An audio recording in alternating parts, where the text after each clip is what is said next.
Hello বন্ধুরা, আবারও চলে আসলাম। আজকে একটা ভয়ঙ্কর দৃশ্য তোমাদের সামনে তুলে ধরবো।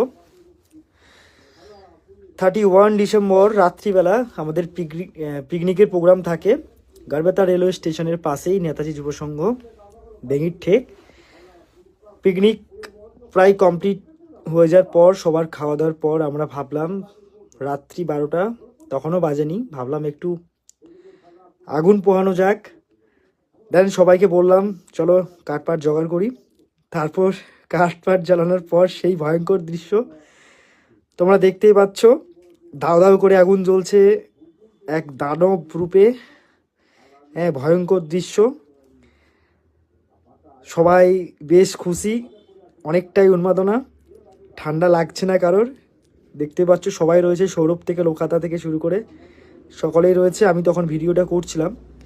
তো বন্ধুরা, তোমরা কে কে এরকমভাবে আগুন পোয়াও, তোমরা একটু কমেন্ট সেকশনে আমাকে কমেন্ট করে অবশ্যই জানাবে।